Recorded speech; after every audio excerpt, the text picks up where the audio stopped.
Hi, Michael. Thank you so much. This is the tax lady. I'm just going to go through a couple of questions and just feel free to bring up whatever you like and let's go. Very good. Why don't you give us kind of your overview on the real estate market, where it is today, and what do you think is kind of where it's going? Because I hear a lot of different things. People are saying that over the next 2 years, this real estate boom that we've been witnessing over the last few years, after COVID, kind of the real estate boom of people going into real estate and doing real estate investing. But a lot of people that I talk to are also saying that over the next 2 years, that boom is going to just kind of dwindle down. And what do you think for some individual real estate investors who are out there? What are your takes on real estate market today? Okay, well, I've always said, because I'm a financial person, that once something is built, somebody's got to keep track of it. So it's, there's the good, the bad, and the ugly. But, once a building is built, no matter how bad it's doing, somebody still has to do the accounting for it.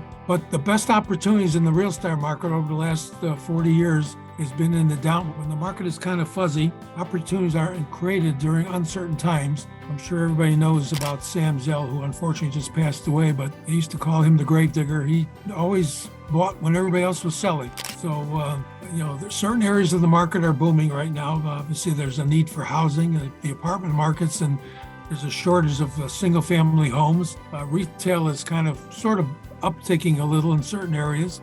The one hardest thing is obviously office buildings. The biggest downfall there is the financing. A lot of big organizations own office buildings, so it's not like individuals are just turning back the keys, but the REITs that own these office buildings, some of them are turning back the keys or trying to renegotiate the loans, because when the loans are due and the interest rates are going to kick up from what they're paying, is going to cause them to be in a negative position. But still, even when the keys are turned in, somebody else is going to own the building. It's either going to be a bank or insurance company or somebody. So somebody still has to keep track of it.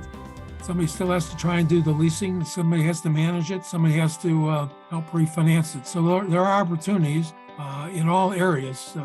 Things change all the time. A lot of older buildings, like on LaSalle Street, are going to be converted to apartments under the Lori Lightfoot had came up with an opportunity where they provide financing, and a lot of these older buildings on LaSalle Street are kind of empty right now. So there's always something. A lot of older buildings were converted over the years to either apartments, condos, or hotels. Although there is an oversupply of hotels, but during the last week or so, when Taylor Swift was in town, they said the hotel market was pretty much filled up. If people start coming back into town to see for concerts or at conventions, hopefully that business will be booming again. Yeah.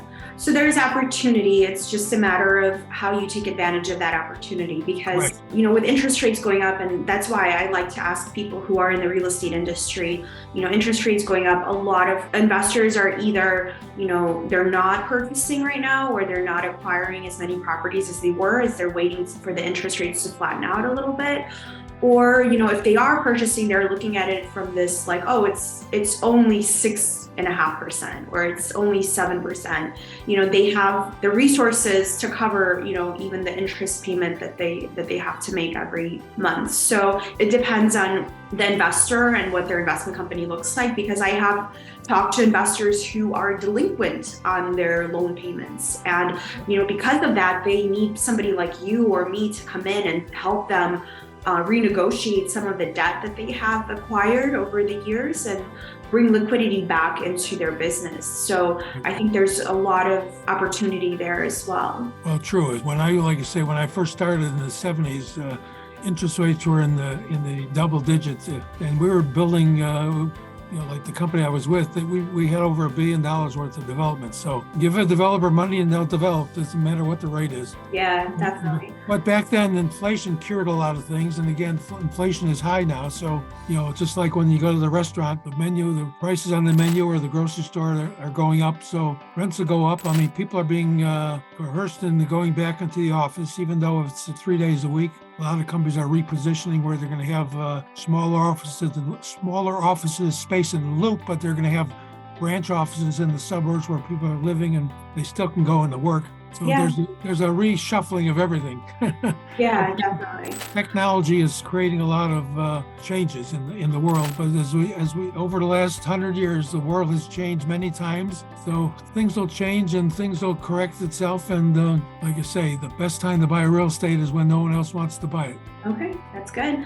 Well, thank you so much. The last question that I like to ask of my guests is, what is the best career advice that you would give to somebody out there? Well, if we're speaking in the real estate industry or just in general. Sure, you can use the real estate industry as well. In any career, I mean, you've got to get involved, learn about what the business you're involved in. Everybody you can meet, learn the business.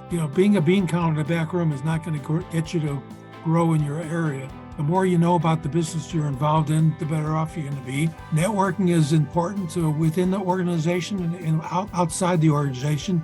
Joining associations like the Illinois CPA Society or FEI, which is the Financial Executive International, or there's a number of other groups that are involved in real estate or any industry you're in has associations. But that's where you get to meet your peers. And when you're in transition, the best way to move on is to be able to connect with people that know who's looking for a new opportunity. So, but keeping current in the industry as well, going on webinars, reading newspapers, going to BizNow events. BizNow is an organization that runs networking events where they have guest speakers. So it's really knowing who's doing what and trying to connect with as many people as you can. And that's where the opportunities are. Is somebody hears about you and they want to, people like to get referrals. They don't want to find somebody over the transit anymore. So it's all about who you know. Yeah. And who knows you. Yeah, thank you for that. Yeah, so in a couple of weeks, I'm going to have an FEI president on the show. So Sharada is going to join and talk about FEI a little bit. So thank you for mentioning, Mike, sure. That FEI is Financial Executives International Organization here in Chicago, and Sharada is the president here in Chicago. She'll be joining and she'll talk more about that and how people can join. Well, thank you so much. FEI is a national association with chapters all over. Chicago's one of the bigger chapters. Yeah, for sure. So I'll have Sharada talk about that as well. And thank you for mentioning that today. And thanks so much for listening. Bye-bye. Thank you. Bye-bye.